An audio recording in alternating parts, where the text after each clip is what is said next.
PC सेठी अस्पताल में महिलाओं के उपचार के लिए तैयार किया गया आईसीयू 1.5 माह से बंद था। एसी में आई खराबी के नाम पर इस आईसीयू को बंद रखा गया था।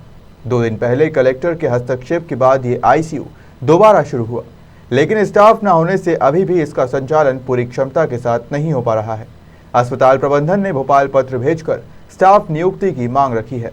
कोरोना काल में मरीजों के उपचार के लिए पीसी सेठी अस्पताल में आईसीयू वार्ड का निर्माण किया गया था। संक्रमण की दर खत्म होने के बाद अब इस वार्ड का उपयोग महिला मरीजों के उपचार के लिए किया जाना है, लेकिन पीसी सेठी अस्पताल में करीब 2 करोड़ की लागत से बना आईसीयू वार्ड 1.5 माह से बंद पड़ा हुआ था। उसकी जानकारी पिछले दिनों हुए निरीक्षण के दौरान सामने आई थी।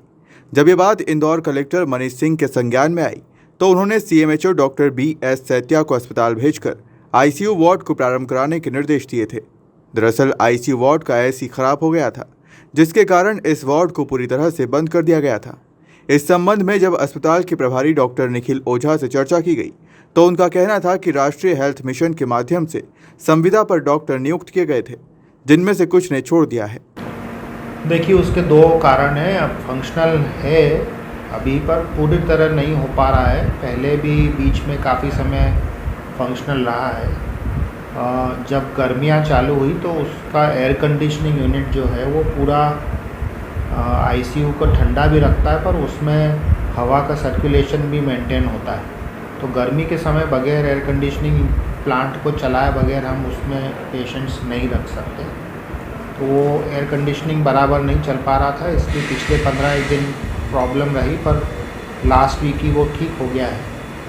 तो अभी तो हमारा एयर कंडीशनिंग वगैरह चल रहा है। पर दूसरा एक और कारण है कि हमारे यहाँ जो आईसीयू के लिए एनएचएम से कुछ 6 डॉक्टर्स पोस्ट हुए थे, उसमें से 4 डॉक्टर्स के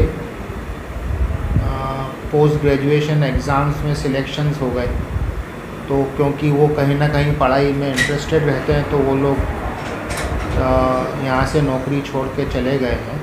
इस कारण से डॉक्टर्स की भी कुछ कमी, और हमारे यहाँ अभी आप लोग सभी जानते हैं कि पीसी सेठी हॉस्पिटल में नंबर ऑफ लेबर्स और जो नॉर्मल डिलीवरीज़ हैं वो काफ़ी बढ़ रही हैं, और हमारे यहाँ जो ऑपरेशन से डिलीवरीज़ होती हैं उनका भी नंबर काफ़ी बढ़ा है। तो कहीं ना कहीं हमारे जो डॉक्टर्स की वैसे भी कमी है। तो जो रूटीन के डॉक्टर्स हैं उन लोगों को हम आईसीयू में पोस्ट करें तो हमारा बचा हुआ काम थोड़ा गड़बड़ा जाता है। इस कारण से अभी हम पेशेंट्स रख तो रहे हैं, पर बहुत कम नंबर में रख रहे हैं। और अगर ज़रूरत पड़ती है कि कुछ इस तरह के पेशेंट होते हैं जिनको आईसीयू का ट्रीटमेंट ज़रूरी है, तो डेफिनेटली हम रखते हैं। क्योंकि हमने, जैसे हमारा जो आईसीयू है वो 20 बेड का है, पर उसमें स्टाफ के हिसाब से हम उसमें 5 से 6 बेड फंक्शनल रख सकते हैं।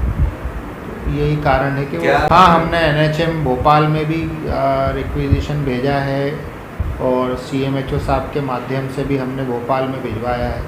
और हम कंटिन्यूसली जो कंट्रोलिंग अथॉरिटीज़ हैं, सीएमएचओ इंदौर के हैं, सिविल सर्जन हैं, उनसे हम हमारे यहाँ से रिक्विजिशन और डिमांड्स भेजते रहते हैं। पर total number of doctors availability पे डिपेंड करता है कि इंदौर डिस्ट्रिक्ट में कितने हैं। और हमारा सोचना है कि पिछले हफ्ते ही मेरी बात भोपाल में हुई थी कि ये जैसे ही एग्ज़ाम्स वाला जो पोस्ट ग्रेजुएट एग्ज़ाम्स, क्योंकि ज़्यादा करके इस पोस्ट पे नए बच्चे लोग ही आते हैं, तो वो एग्ज़ाम्स का अगले हफ्ते पूरा काम ख़त्म हो जाएगा। तो जो लोग बच्चे डॉक्टर्स जो जिनका सिलेक्शन कहीं नहीं हुआ है वो कहीं ना कहीं जॉब ढूंढते हैं। तो इस इंदौर से देवेंद्र मालवीय की रिपोर्ट।